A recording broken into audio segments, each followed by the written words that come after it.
Olá! Bora mergulhar numa pergunta que parece simples, mas que na verdade é bem complexa. O que é geografia?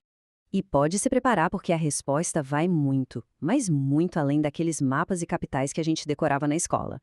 E, para começar, vamos logo com essa afirmação bem forte do geógrafo francês Yves Lacoste.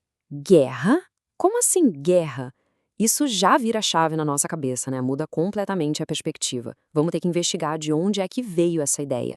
Pois é, essa é a geografia que a maioria de nós conhece, aquela da escola, um monte de fatos, nomes, lugares para decorar. Mas para a gente entender o raciocínio do Lacoste, a gente precisa voltar no tempo e ver como a própria ideia de geografia foi se transformando. Nossa primeira parada é no século XIX.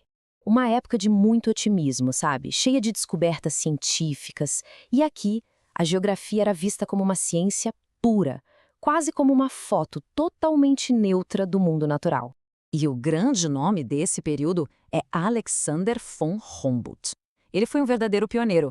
Foi ele quem olhou para o nosso planeta e não viu um monte de coisas separadas, mas sim um grande sistema vivo, sabe? Tudo interligado. O que realmente diferenciava o Humboldt era o método dele, que veio lá do iluminismo.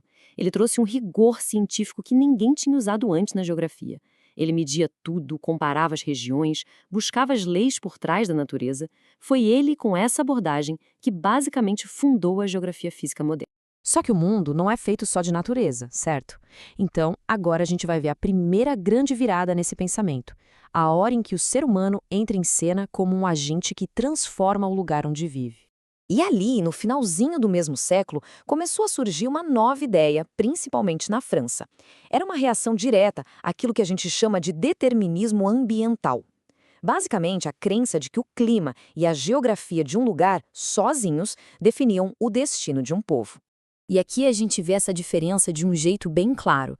De um lado, o determinismo que viu os seres humanos como passivos. Do outro, o possibilismo do Paul Vidal de Lablache.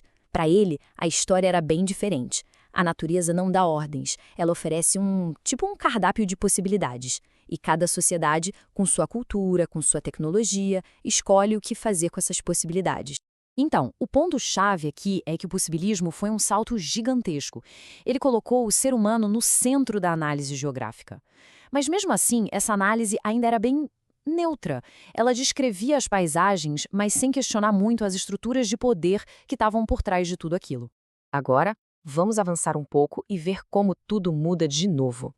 Chegamos no início do século XX, um mundo de impérios, de muita rivalidade. E é aqui que a geografia deixa de ser só descritiva e se torna abertamente uma ferramenta de estratégia e de poder para os estados.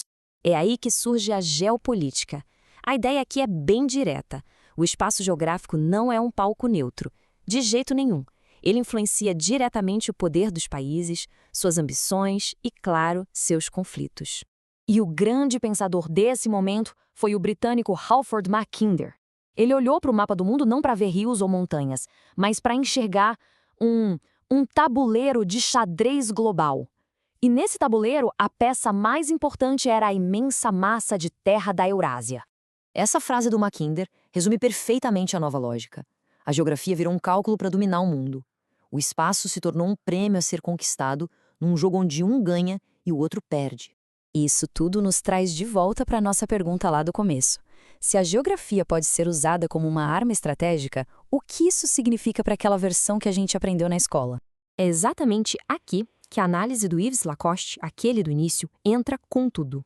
Ele basicamente disse que essa ideia de uma geografia neutra era uma grande ilusão. Uma fachada que escondia para que ela era realmente usada, pelo poder. O Lacoste dizia que, na verdade, sempre existiram duas geografias. Uma era dos poderosos, estratégica, secreta, usada por governos e exércitos para planejar guerras, para controlar territórios. A outra era que chegava nas escolas. Uma versão bem mais simples, descritiva e, o mais importante, totalmente despolitizada. Essa denúncia radical do Lacoste abriu caminho para uma forma completamente nova de se pensar o espaço. É o que a gente hoje conhece como geografia crítica.